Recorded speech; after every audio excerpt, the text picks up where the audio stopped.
little musical accompaniment on. Let's see.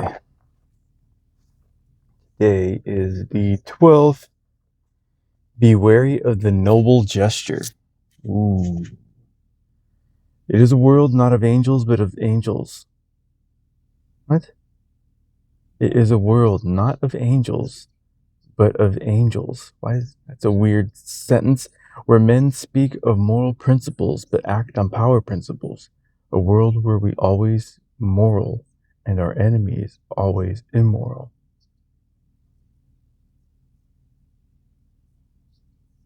Okay, I guess that makes sense. Let me read it again. It is a world not of angels, but of angels, where men speak of moral principles, but act on power principles. A world where we are always moral and our enemies always immoral. That's from Rules for Radicals by Saul D. Alinsky. The noble gesture is one of the most effective smokescreens, a favor of the supposed non-player. The art dealer Joseph Duveen was once confronted with a terrible problem. The millionaires who had paid so dearly for Duveen's paintings were running out of wall space, and with inheritance taxes getting even higher, it seemed unlikely they would keep buying. The solution was for the National Gallery of Art in Washington, D.C., which Duveen helped create in 1937 by getting Andrew Mellon to donate his collection to it. The National Gallery was the perfect front for Duveen. In one gesture, his clients avoided taxes, cleared wall space for new purchases, and reduced the numbers of paintings on the market, maintaining the upward pressure on their prices. All this while the donors created the appearance of being public benefactors. Daily law. People want to believe apparently noble gestures are genuine, for the belief is pleasant. They rarely notice how deceptive these gestures can be. That's from the 48 Laws of Power, Law number 3, conceal your intentions.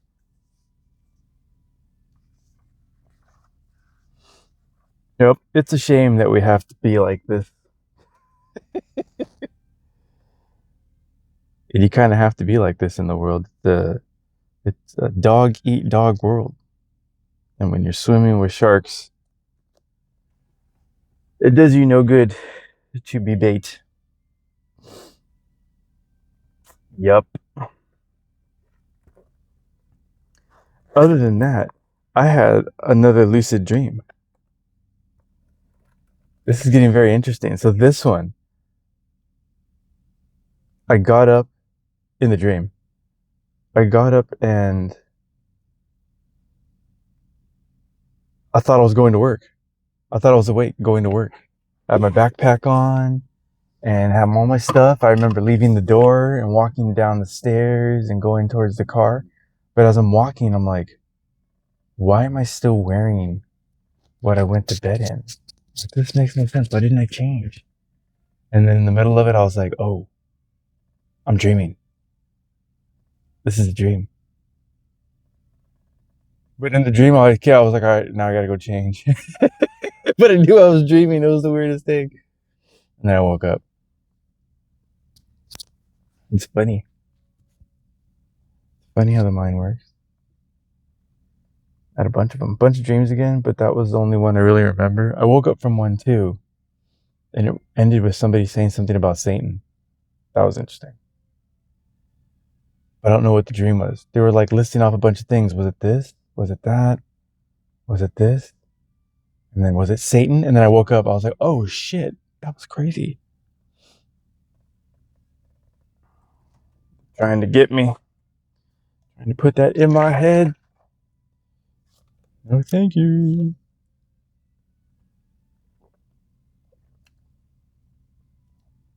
That's coffee.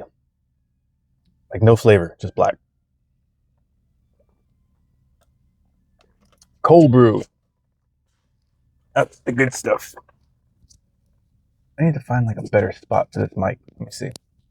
Because that one seems to be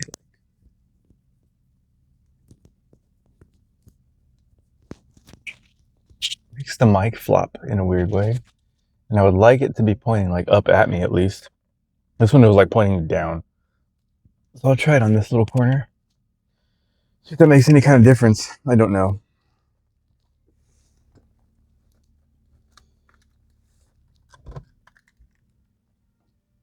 But we shall see. All right, we are off. See what the day brings. I have nothing in my mind. What did I just read? Oh, the kind gesture as a smokescreen for ulterior motives. Yep. Let me see. When has that happened in my life? It's happened a bunch of times, and I can't think of any right now. Yeah, people are always looking out for their own best interests. You can't really blame them. I guess all of us do this, self-preservation. You're looking out for your own best interests, to further your own agenda.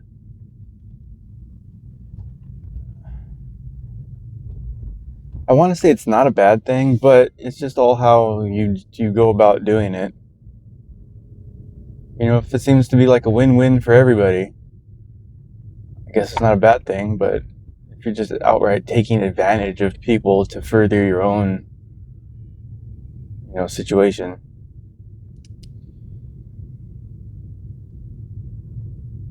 Well, that's no good. I mean, for the other people, you might come out ahead. But all that catches up with you. See, I believe in karma. I'm a big karma believer. So you can only do that for so long. It'll eventually catch up with you. Even if that catching up with you is in the afterlife, which I do believe in.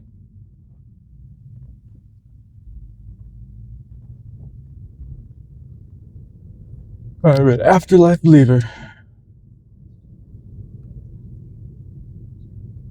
Let's see. Putting this back up to 10. Let's see what it does. I believe that's what I had yesterday going on with the test my noise canceling situation, but I don't want to hear this woman talking. Play my classical music. I need classical accompaniment.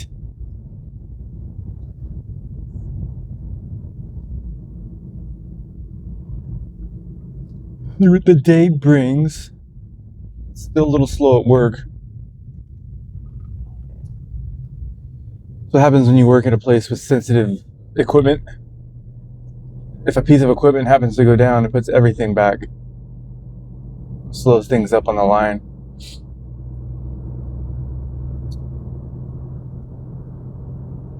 And that's what happened.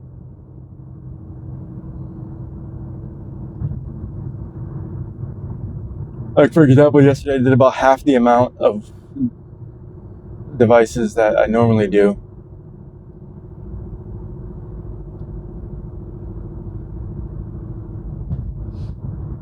And if there's no work today, I'll probably just be building magnets all day.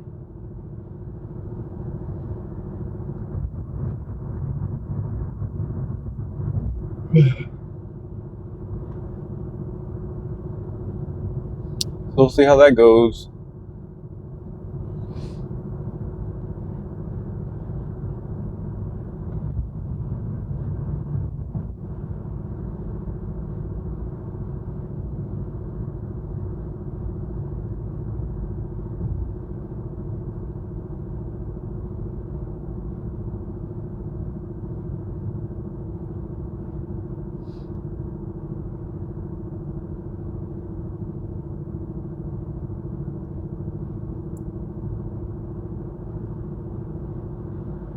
Yeah, I used to be I probably still am. Like I say, used to. I'm not going to give myself that much credit. I can be very naive, just put it that way. When it comes to people's kindness,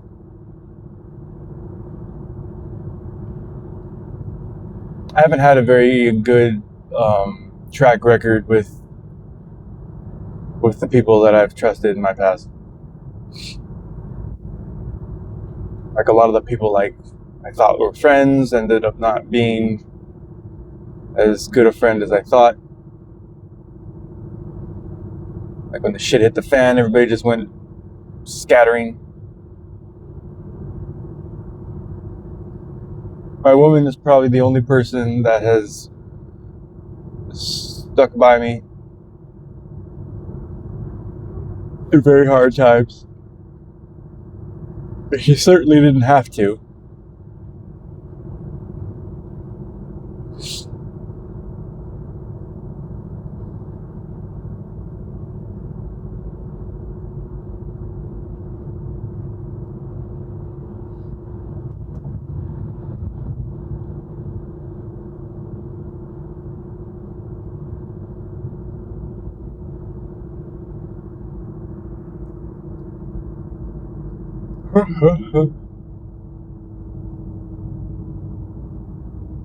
Come on, Mr. Jackson. Big old tanker. Either an oil tanker or a fuel tanker. It's called Jackson Energy. Let's go, sir. He's got to take it slow around this corner. It's like a big, let's see, maybe a 720 or 180 turn. Probably a little bit more than a full U-turn. He's got to go slow.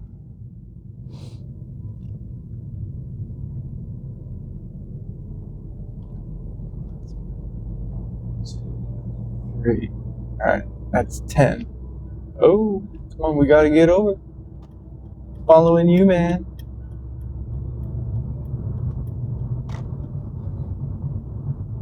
I'm just gonna stay behind this guy. See how long it takes. Unless I have to get over again. And I do.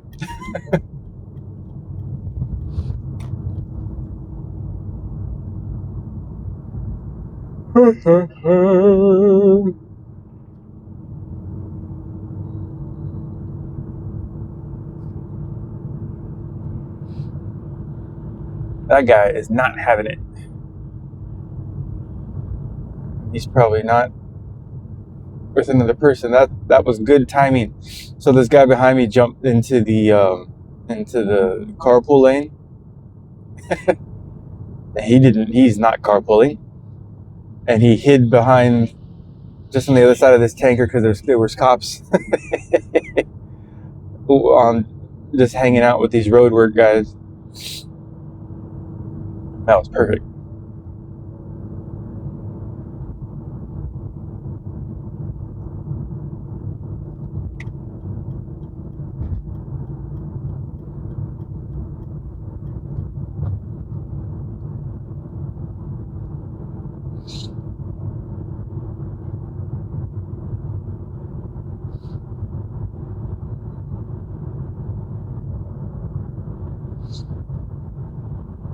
So let's see what else.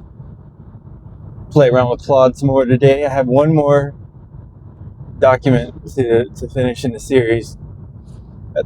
It seems like what I'm actually building right now is what might be a little book, maybe. But you can sell stuff on like Amazon, I think, or someplace. But you could actually be turned into like a little book. I'll see why not.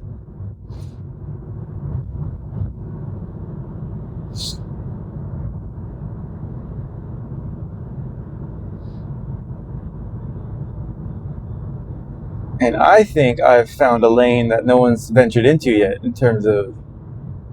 I mean, I still have to tinker with it. It's not fully fleshed out, but it looks like it's going to be like a 7-chapter book. Probably, if I had to guess, probably a little less than 140 pages. So it'll be small. I don't know how much you could charge for a book like that.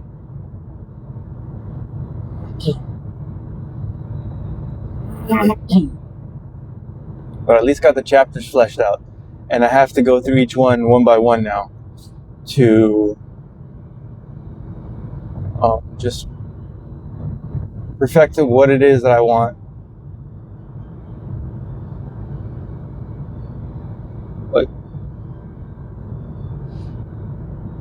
Like the foundational structure is there.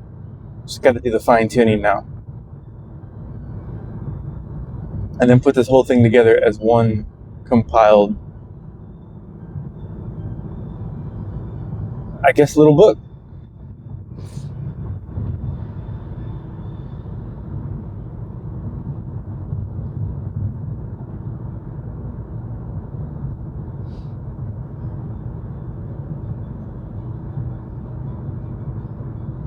funny because I didn't even really think about that until I was watching this guest on Joe Rogan's podcast, and her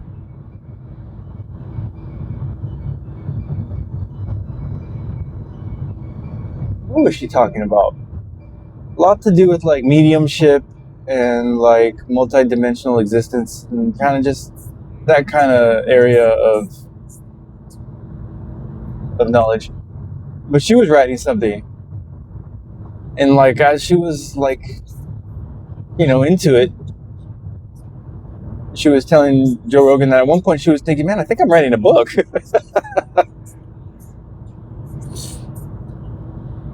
And that's when it kind of hit me, like, could that be what I'm? Because what I thought I was compiling was for like training, when it has to do with dogs, but it has to do so much with the people,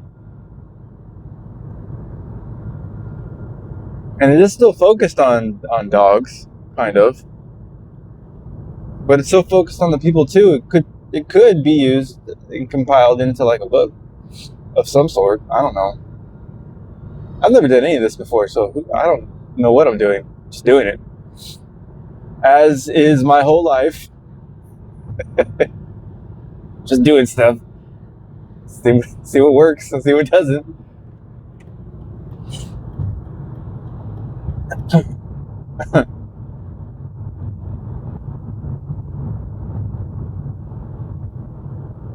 One thing I do know is I know what didn't work in the past when it comes to my life.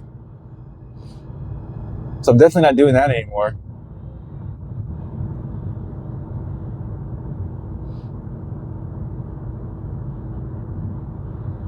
And what seems to work out for me are the things that people think I shouldn't be doing,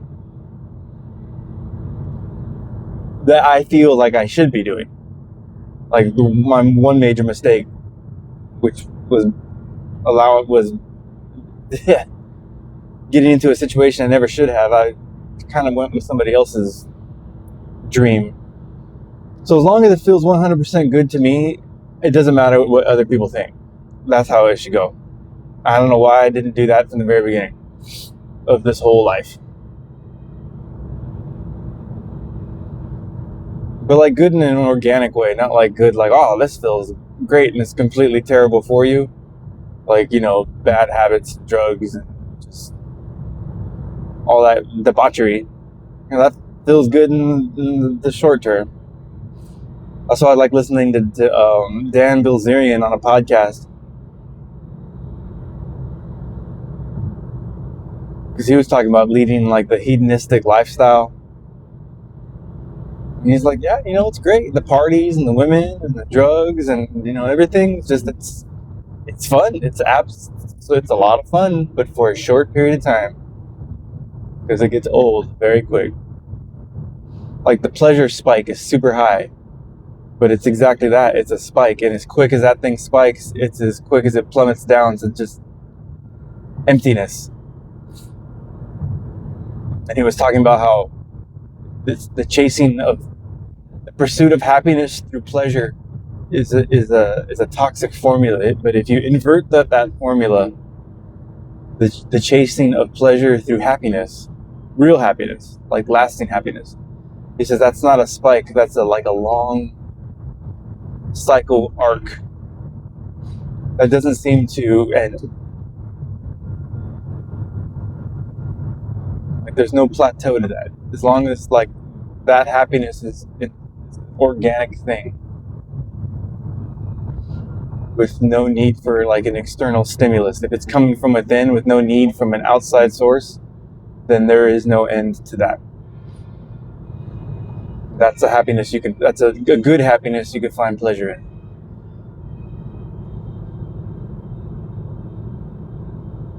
I like that.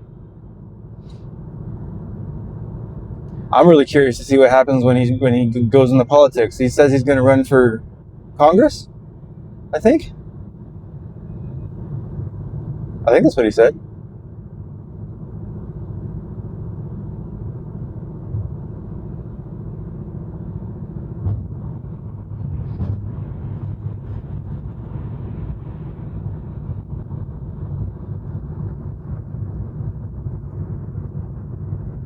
It'll be interesting to see how people react to him. Oh, they have so much to bring up in terms of trying to tear him down. But he's been so open about all of it. I don't know what you could say that he wouldn't be like, yep, I did that. Now what? Not doing that anymore. It's funny how people try to bring up other people's past to use against them when they're not doing that in the present. Like, this person used to do this. Yeah, I used to do that.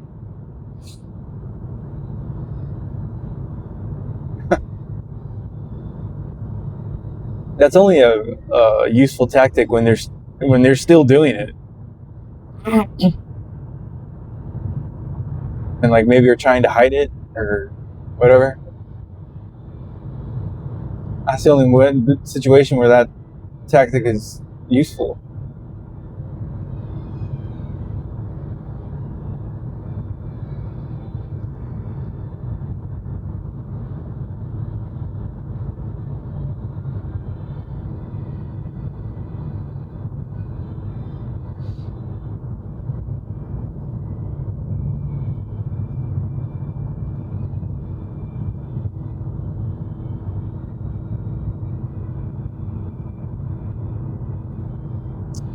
That's why I'm glad I've done all the things that I've done, and I don't regret any of it.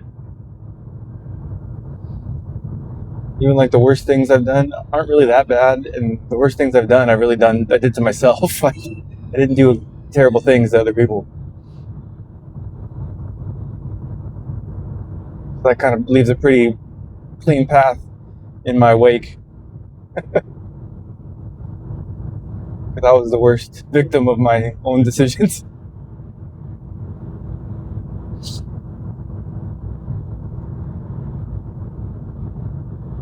Let's see, what does this say? Okay. That's further out than I need to care about.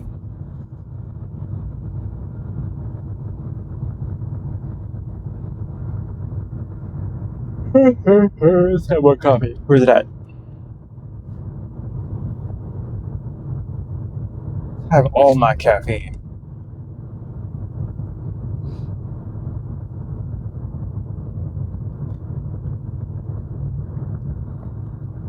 Yeah. But I created pretty decent documents for all 7 of the Hermetic principles. The last one's gender. I haven't even read through them yet. I just know what it's making, and I know how capable it's good of making it. And I know the material that I'm basing it on. It's just saving me the time of the actual writing. I know a lot of people, oh, you didn't even write that, it's just AI. Yeah, but I know what I'm talking about, and I know how I'm prompting this thing.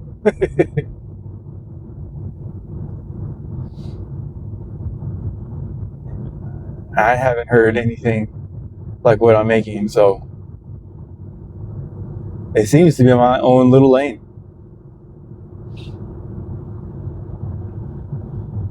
And I like how it approached it anyways, because it, like, my girlfriend was like, yeah, but you should probably drop all the occult stuff that's tied to the Hermetic principles. It doesn't mention any of that. It just references them as universal laws, like gravity. Because gravity falls under the law of, let me see what, it could be the law of rhythm and the law of polarity.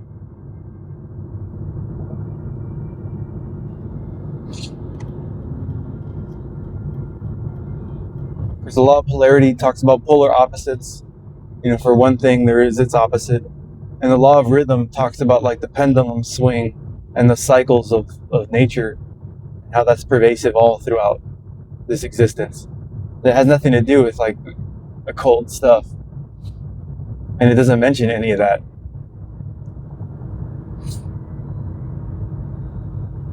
So it kind of worked out perfect. And it works out beautifully because all these laws are expressive through the behaviors of animals. Because they are the closest thing to natural law. that we can experience personally. Like we can have a personal experience with an animal. Since animals lack an ego, it leaves those natural laws imperfect existed. That those laws aren't like mutated. They can't be subverted by ego.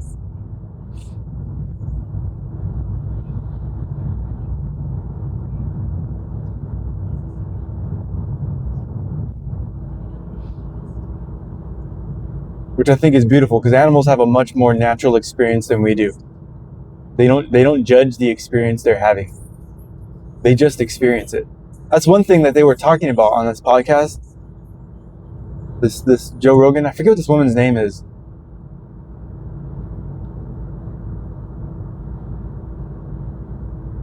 But they talked about like, what might our consciousness developed into if had we not developed like speech. Because once you start developing speech, you start like crystallizing ideas about your external environment in ways that kind of minimize what it is. Like even like, for instance, a car, right? I'm driving in a car, but if you just see a car, oh, it's just a car. You don't even understand what you just did. You would have had to, motion is facilitated by your 2 feet, and now I can get all the way out here in half an hour. You know how long it would take for me to walk out here? And you just look at it like, that's just a car. It's a miracle sitting in front of you. This phone, well, it's just my cell phone. It's not even the newest one. What did you just say? That thing is a miracle. I could talk to my woman from the distance that I'm at right now. I could see her on this little thing. We're so used to all this stuff, and it seems so mundane and boring that we forgot how miraculous all of it is. It's crazy. And words do that. Oh, it's just a phone. Oh, it's just the internet. And it seems like since speech does that to ideas, it kind of like pruned out all the creative aspects of our mind, or the ability for our mind to retain its natural cognitive ability. So it's kind of like there's a part of our consciousness that atrophied because of speech, and that might have diminished our ability for telekinetic communication, because that was a big part of the conversation too, was remote communication. Because this woman was part of experiments with people who have the ability to remote view and remote communicate. They could see forward and backwards in time. Seeing backwards in time is a little, I guess, easier. Of course, you can see things in history, but these people were able to see into the future.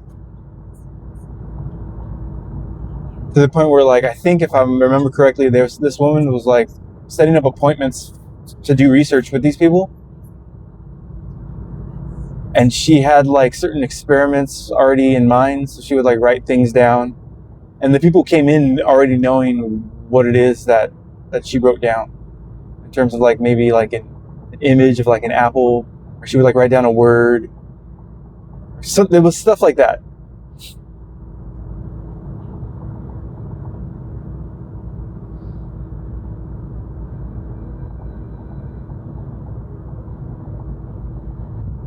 What is this truck doing? This is very strange. It's like weaving back and forth within its lane. It doesn't look right.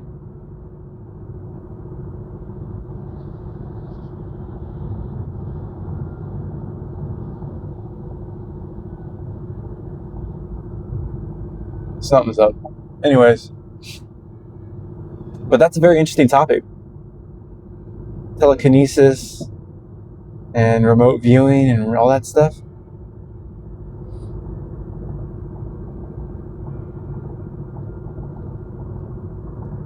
The telepathy tapes. Anybody watching this, look up the telepathy tapes.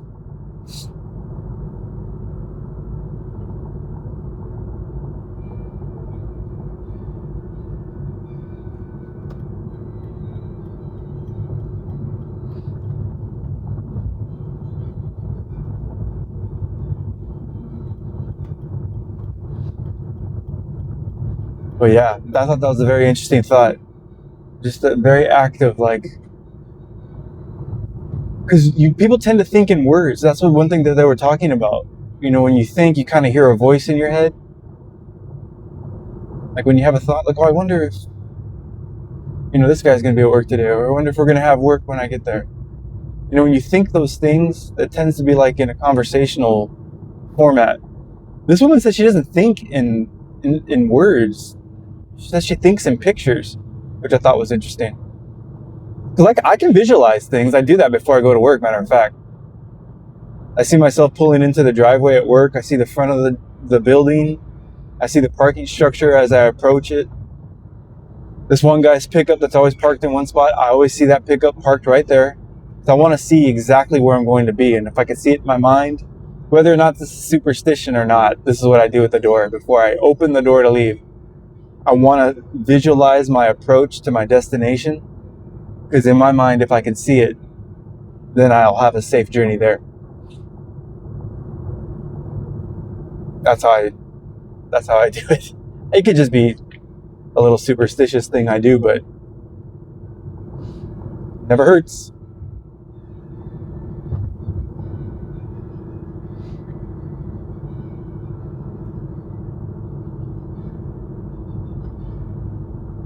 They've done experiments with stuff like that with athletes, visualizing things.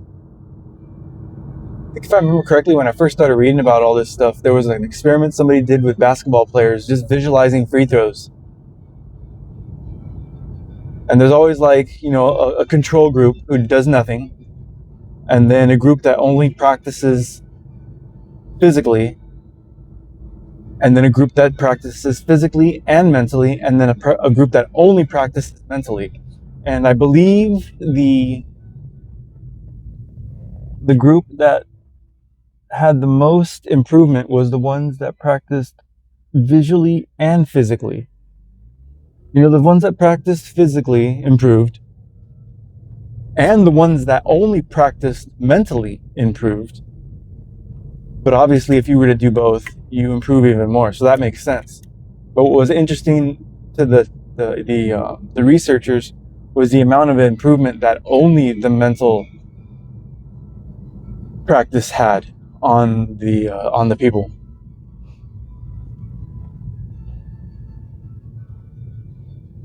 Because they didn't expect that. Because it was like a significant improvement. I love that I have my music on like this. I didn't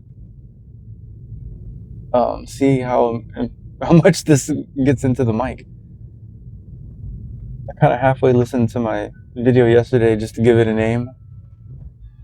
I'll listen to this one today, like all the way through. Okay, now that I'm approaching this parking structure, that dude's pickup's always right there. That's his spot. He's got a nice pickup. He's got like an older Chevy SS Super Sport. It's nice. Keeps it in good condition.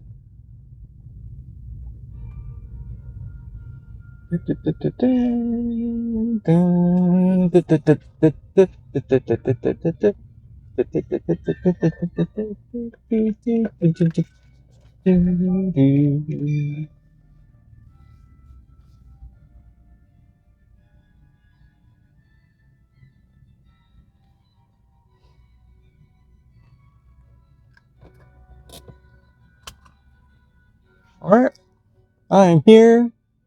I am safe. It's gonna be a great day.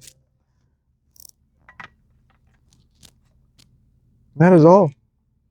Good work.